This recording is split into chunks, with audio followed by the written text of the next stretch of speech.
ഹരേ കൃഷ്ണ, ജയ് ശ്രീ രാധരാധേ. സർവൻ രാധാകൃഷ്ണമയത്തിലേക്ക് ഏവർക്കും സ്വാഗതം. ഭഗവാന് ഏറെ പ്രിയപ്പെട്ട മാഘമാസത്തിൽ വരുന്ന ഏകാദശിയാണ് ഷഡ്തില ഏകാദശി. ഈ ഏകാദശി ദിവസം പ്രധാനമായും ഭഗവാനെ ആരാധിക്കുന്ന ദ്രവ്യം എന്ന് പറയുന്നത് എള്ളാണ്. ഈ എള്ളുകൊണ്ട് 6 രീതിയിൽ അന്നേ ദിവസം ഭഗവാനെ ആരാധിക്കുന്നു. ഷഡ് എന്ന് പറയുമ്പോൾ 6, തില എന്ന് പറയുമ്പോൾ എള്ള്. അങ്ങനെ ഈ 6 രീതിയിൽ ഭഗവാനെ ആരാധിക്കുന്നത് കൊണ്ടാണ് ഈ ഏകാദശിയെ ഷഡ്തില ഏകാദശി എന്ന് പറയുന്നത്. എല്ലാ ഏകാദശികളുടെയും വ്രതകഥ പറഞ്ഞു കൊടുക്കുന്നത് ശ്രീകൃഷ്ണ ഭഗവാൻ യുധിഷ്ഠിരനാണ്. എന്നാൽ ഈ ഏകാദശിയുടെ വ്രതകഥ പുലസ്ത്യ മഹർഷി ദാലഭ്യ മഹർഷിക്കാണ് പറഞ്ഞു കൊടുക്കുന്നത്. ഒരിക്കൽ ദാലഭ്യ മഹർഷി മൺമറഞ്ഞു പോയ പിതൃക്കളുടെയൊക്കെ കർമ്മഫലം കുറച്ച് അവർക്ക് മോക്ഷം നേടുന്നതിന് എന്താണ് ഒരു മാർഗമെന്ന് പുലസ്ത്യ മഹർഷിയോട് ചോദിക്കും. അപ്പോൾ ദാലഭ്യ മഹർഷിക്ക് പുലസ്ത്യ മഹർഷി ഉപദേശിച്ചു കൊടുക്കുന്നതാണ് ഈ ഷഡ്തില ഏകാദശിയുടെ വ്രതകഥ. അഗ്നിയുടെയും തപസ്സിന്റെയും ശുദ്ധീകരണത്തിന്റെയും ഒക്കെ പ്രതീകമായിട്ടാണ് എള്ളിനെ കണക്കാക്കുന്നത്. അതുകൊണ്ട് തന്നെ ഈ ഏകാദശി വ്രതം അനുഷ്ഠിക്കുന്ന ഒരു വ്യക്തിക്ക് നമ്മുടെ ശരീരത്തിലെ എല്ലാ ദുഃഖങ്ങളെയും അശുദ്ധികളെയും ഒക്കെ മാറ്റി സന്തോഷവും സമാധാനവും ഭഗവത് പ്രീതിയും ഒക്കെ നേടുന്നതിനായിട്ട് സഹായിക്കും. വിധിപ്രകാരം ഈ ഏകാദശി അനുഷ്ഠിക്കുന്ന ഒരു വ്യക്തിക്ക് ദാരിദ്ര്യ ദുഃഖങ്ങളിൽ നിന്നും മോചനവും ആയുരാരോഗ്യ സൗഖ്യവും ഭഗവത് കൃപയും പിതൃകടാക്ഷവും ഒക്കെ നേടുന്നതിന് സഹായിക്കും. അപ്പോൾ ആദ്യമേ പറഞ്ഞു കഴിഞ്ഞു, ഈ ഷഡ്തില ഏകാദശി ദിവസം ഭഗവാനെ 6 രീതിയിൽ എള്ളുകൊണ്ട് ആരാധിക്കുമെന്ന്. അതിലൊന്നാമതായിട്ട് നമ്മൾ കുളിക്കാൻ പോകുന്ന വെള്ളത്തിൽ ഒരു നുള്ള് എള്ളു കൂടി ഇട്ടിട്ട് ആ വെള്ളം കൊണ്ട് കുളിക്കാനായിട്ട് ശ്രമിക്കുക. രണ്ടാമതായിട്ട് എള്ള് ഹോമം ചെയ്യുക. നമ്മുടെ വീടുകളിലൊന്നും അങ്ങനെ ഹോമമൊന്നും ചെയ്യാൻ സാധിക്കില്ല, അതുകൊണ്ട് അത് സാധിക്കില്ല. മൂന്നാമതായിട്ട് എള്ള് ദാനം ചെയ്യുക. അതായത് ദാനം ഏതൊരു വ്രതം നമ്മൾ അനുഷ്ഠിച്ചാലും അതിൻ്റെ ആ ശരിയായിട്ടുള്ള ആ പുണ്യം നമ്മൾ നേടണമെങ്കിൽ ദാനധർമ്മങ്ങൾ ചെയ്യണം. അവനവൻ്റെ ആ സാമ്പത്തിക സ്ഥിതി അനുസരിച്ചുള്ള ദാനങ്ങൾ ചെയ്താൽ മാത്രമേ ആ ഒരു വ്രതം അനുഷ്ഠിച്ചത് കൊണ്ടുള്ള പൂർണ്ണ ഫലം ലഭിക്കുകയുള്ളൂ. അപ്പോൾ ഈ ഏകാദശിക്കും എള്ള് കൊണ്ട് ദാനം ചെയ്യുന്നതാണ് ഏറെ ഉത്തമം. അപ്പോൾ എള്ള് ദാനം ചെയ്യുക. അതുപോലെ തന്നെ എള്ള് കൊണ്ട് എന്തെങ്കിലും ഒരു വിഭവം തയ്യാറാക്കി ഭഗവാന് അത് നേദ്യമായിട്ട് സമർപ്പിക്കണം. അങ്ങനെ ആ ഭഗവാന് സമർപ്പിക്കുന്ന ആ നേദ്യം അല്ലെങ്കിൽ ആ ആഹാരം നമുക്ക് കഴിക്കാം. അതായത് ഈ ഏകാദശി അനുഷ്ഠിക്കുന്ന ആ ദിവസം ആ ഏകാദശിയെ അനുഷ്ഠിക്കുന്നവർക്ക് കഴിക്കാം. സാധാരണ എല്ലാ ഏകാദശികളിലും ധാന്യങ്ങൾ പാടില്ല എന്നാണ് പറയുന്നത്. പക്ഷേ ഈ ഏകാദശി ദിവസം മാത്രം ഈ എള്ള് ഈ വ്രതം ആചരിക്കുന്നവർക്ക് കഴിക്കാവുന്നതാണ്. അതുപോലെ തന്നെ എള്ള് നടുക. അങ്ങനെ ഇതാണ് ഈ 6 രീതികളെന്ന് പറയുന്നത്. അഗ്നിതത്വവും ശിവതത്വവും കൂടി ചേർന്നതാണ് എള്ള്. അതുകൊണ്ട് തന്നെ എള്ളിന് ഏറെ സവിശേഷതകളുണ്ട്. പുരി ജഗന്നാഥ സ്വാമി ക്ഷേത്രത്തിലും തിരുപ്പതി വെങ്കടേശ്വര ക്ഷേത്രത്തിലും ഷഡ്തില ഏകാദശി വളരെ പ്രാധാന്യത്തോടു കൂടിയാണ് ആചരിക്കുന്നത്. എല്ലാ ഏകാദശി വ്രതത്തിൻ്റെ പിന്നിലും ഒരു വ്രതകഥയുണ്ട്. അതുപോലെ ഈ ഷഡ്തില ഏകാദശിക്ക് പിന്നിലും ഒരു വ്രതകഥയുണ്ട്. പത്മപുരാണ പ്രകാരം മഹാവിഷ്ണുവിൻ്റെ ഒരു കടുത്ത ഭക്തയുണ്ടായിരുന്നു. അവർ എല്ലാ വ്രതങ്ങളും വളരെ കൃത്യതയോടുകൂടി തന്നെ പാലിക്കുമായിരുന്നു.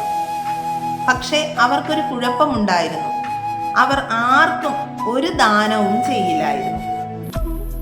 പക്ഷേ എല്ലാ വ്രതങ്ങളും വളരെ കൃത്യതയോടുകൂടി തന്നെ അവർ പാലിക്കുമായിരുന്നു. അങ്ങനെ ഒരിക്കൽ ഒരു മനുഷ്യൻ അവരുടെ വീട്ടിൽ ഭിക്ഷയാചിച്ച് ചെല്ലും. അപ്പോൾ അവർക്കറിയാമല്ലോ, അവർക്ക് ഈ ഭിക്ഷയൊന്നും കൊടുക്കുന്നത് തീരെ ഇഷ്ടമുള്ള കാര്യമല്ല. അങ്ങനെ അവർ മണ്ണ് കുഴച്ച് ഒരു ഉരുളയാക്കിയിട്ട് അതാണ് ആ ഭിക്ഷയാചിച്ച് വന്ന ആളിൻ്റെ പാത്രത്തിലേക്ക് വെച്ചു കൊടുത്തത്. ആ വന്ന ആളൊന്നും മിണ്ടാതെ തന്നെ പോവുകയും ചെയ്യും. അങ്ങനെ കാലങ്ങൾ കഴിയുമ്പോൾ ഈ സ്ത്രീ മരണപ്പെടുകയാണ്. അങ്ങനെ മരണപ്പെട്ട അവർ നേരെ ഭഗവാന്റെ അടുത്ത് തന്നെയാണ് എത്തുന്നത്. പക്ഷേ അവർക്ക് അവിടെ എത്തിയിട്ടും എല്ലാവർക്കും ലഭിച്ചതുപോലെ, അല്ലെങ്കിൽ ഇതുപോലെ ഭൂമിയിൽ വ്രതങ്ങളൊക്കെ ആചരിച്ചവർക്ക് ലഭിച്ചതുപോലെയുള്ള ഒരു സുഖ സൗകര്യമൊന്നും അവർക്ക് ലഭിച്ചില്ല. അങ്ങനെ അവർ നേരെ ഭഗവാന്റെ അടുത്ത് ചെന്നിട്ട് ഈ വിവരം പറയും. എന്താ ഭഗവാനെ, ഈ വ്രതങ്ങളെല്ലാം ഞാൻ അനുഷ്ഠിച്ചിട്ടും എനിക്കെന്താ ഇങ്ങനെ സംഭവിക്കുന്നത് എന്ന് ചോദിക്കുമ്പോൾ ഭഗവാൻ പറയും, നീ ഭൂമിയിൽ വെച്ച് ദാനധർമ്മങ്ങൾ ഒന്നും ചെയ്തിട്ടില്ല. പക്ഷേ വ്രതങ്ങളെല്ലാം ആചരിച്ചതിൻ്റെ ഫലമായിട്ടാണ് നിനക്ക് ഇവിടെ എത്തിപ്പെടാനായിട്ട് സാധിച്ചത്. ഒരിക്കൽ ഞാൻ നിന്റെ അടുത്ത് ഭിക്ഷയാചിച്ചു വന്നപ്പോൾ നീ എനിക്ക് ആഹാരത്തിന് പകരം മണ്ണുകൊണ്ടുള്ള ആ ഒരു ഉരുളയാണ് തന്നത്. അപ്പോൾ അതിൻ്റെ പാപം എന്തായാലും നീ അനുഭവിക്കണം. അതുകൊണ്ടാണ് നിനക്ക് ഈ ഒരു അവസ്ഥ വന്നത് എന്ന് ഭഗവാൻ പറയും. അപ്പോൾ അവർ ചോദിക്കും, ഇതിൻ്റെ പ്രായശ്ചിത്തമായിട്ട് ഞാൻ എന്താണ് ചെയ്യേണ്ടത് എന്ന് ആ സ്ത്രീ ഭഗവാനോട് ചോദിക്കുകയാണ്. അപ്പോൾ ഭഗവാൻ പറയും, ഈ മാഘമാസത്തിലെ ഷട്ടില ഏകാദശി ആ വ്രതം വളരെ കൃത്യതയോടുകൂടി പാലിച്ചാൽ നിനക്ക് ഈ ഒരു ദുഃഖത്തിൽ നിന്ന് മോചനം ഉണ്ടാകുമെന്ന് പറയും. അങ്ങനെ അവർ ഷട്ടില ഏകാദശി ആചരിക്കുകയും 6 രീതിയിൽ, അതായത് ഈ പറഞ്ഞതുപോലെ തന്നെ കുളിക്കുന്ന വെള്ളത്തിലും എള്ള് പകർന്ന ആ വെള്ളത്തിൽ തന്നെ കുളിക്കുകയും, അതായത് എള്ള് ദാനം ചെയ്യുകയും എള്ള് ഹോമം ചെയ്യുകയും ഭഗവാന് പ്രസാദം നൽകുകയും പിതൃക്കൾക്ക് ബലിയർപ്പിക്കുകയും അങ്ങനെ എള്ള് നടുകയും അങ്ങനെയൊക്കെ ചെയ്തത് കാരണം അവർക്ക് ഈ അവരുടെ ആ ദുഃഖത്തിൽ നിന്നും അവർക്ക് മോചനം ഭഗവാൻ നൽകുകയാണ്. അങ്ങനെ ഒരു വ്രതകഥ കൂടി ഈ ഷട്ടില ഏകാദശിക്ക് പിന്നിലുണ്ട്. ഏതൊരു വ്രതത്തിൻ്റെ പിന്നിലും ദാനധർമ്മങ്ങൾക്ക് വളരെയേറെ പ്രാധാന്യമുണ്ട്. അതായത് അവനവൻ്റെ ആ വരുമാനത്തിനനുസരിച്ച് വ്രതം അനുഷ്ഠിക്കുമ്പോൾ നമ്മൾ ദാനം ചെയ്താൽ മാത്രമേ ആ വ്രതത്തിൻ്റെ ആ പുണ്യഫലം നമുക്ക് നേടുവാനായിട്ട് സാധിക്കുകയുള്ളൂ. ഷട്ടില ഏകാദശി വ്രതം വളരെ കൃത്യതയോടുകൂടി ആചരിക്കാൻ കഴിഞ്ഞാൽ ഇഹലോകത്തിലും പരലോകത്തിലും സർവ സുഖവും ഐശ്വര്യവും നേടാൻ സാധിക്കുമെന്ന് ഈ വ്രതകഥയിൽ കൂടി നമുക്ക് മനസ്സിലാക്കാം. ഇത്തവണത്തെ ഷട്ടില ഏകാദശി വരുന്നത് 2026 ജനുവരി 14-ാം തീയതിയാണ്. ഏകാദശിയിലെ ഒരു പ്രധാനപ്പെട്ട സമയമാണ് ഹരിവാസര സമയം. ഇത്തവണത്തെ ഹരിവാസര സമയം വരുന്നത് 2026 ജനുവരി 14-ാം തീയതി രാവിലെ 11:14 മുതൽ അർദ്ധരാത്രി 12:29 വരെയാണ്. ഈ ഹരിവാസര സമയത്ത് ഭക്ഷണമൊക്കെ, അതായത് അവസാനത്തെ 6 മണിക്കൂർ സമയം ഭക്ഷണമൊക്കെ ഒഴിവാക്കി നാമസങ്കീർത്തനങ്ങളിൽ മുഴുകാനായിട്ട് ശ്രമിക്കണം.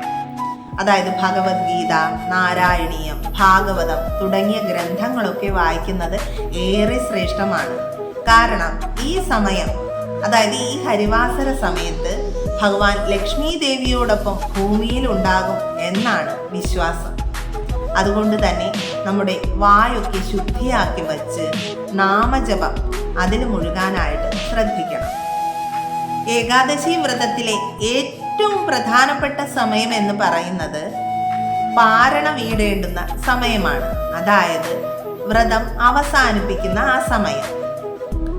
ഇത്തവണത്തെ പാരണ വീടേണ്ടുന്ന സമയം വരുന്നത് 2026 ജനുവരി 15-ാം തീയതി രാവിലെ 6:47-നും 9:06-നും ഇടയ്ക്കുള്ള സമയത്താണ്. ഈ സമയത്ത്, ഇതിനിടയ്ക്കുള്ള സമയത്ത് നമ്മൾ എടുത്തു വെച്ചിരിക്കുന്ന തുളസി ഇല തീർത്ഥത്തിലിട്ട് മലരോ അതിൽ ഒരു നുള്ള അരിയോ ഒക്കെ ഇട്ട് ഭോക്ഷേഹും പുണ്ഡരീകാക്ഷ ശരണം മേ ഭവാച്യുത എന്ന മന്ത്രം പറഞ്ഞുകൊണ്ട് ഈ തീർത്ഥം സേവിക്കാം. ഈ തീർത്ഥം സേവിക്കുന്നതോടുകൂടി നമ്മുടെ വ്രതം അവസാനിക്കും. എങ്കിലും അന്നേ ദിവസവും അതായത് ദശമി ദിവസവും ദ്വാദശി ദിവസവും ഒരു നേരം അരിയാഹാരം കഴിക്കുന്നതാണ് ഏറെ ഉത്തമം. അതായത് ദ്വാദശി എന്ന് പറയുമ്പോൾ ദ്വാദശി ദിവസമാണ് നമ്മൾ ഈ പാരണ വീടുന്നത്. ആ ദിവസവും വ്രതം ആചരിക്കുന്ന ആദ്യത്തെ ദിവസമാണ് ദശമി ദിവസം. ഈ 2 ദിവസങ്ങളിൽ ഒരിക്കൽ അരിയാഹാരം കഴിക്കുന്നതാണ് ഏറെ ഉത്തമം. എല്ലാവർക്കും ഷട്ടില ഏകാദശി ആചരിക്കുവാനുള്ള അനുഗ്രഹവും ഭാഗ്യവും ഭഗവാൻ നൽകട്ടെ എന്ന് പ്രാർത്ഥിച്ചുകൊണ്ട് സർവം ശ്രീ രാധാകൃഷ്ണാർപ്പണമസ്തു. ജയ് ശ്രീ രാധേ രാധേ.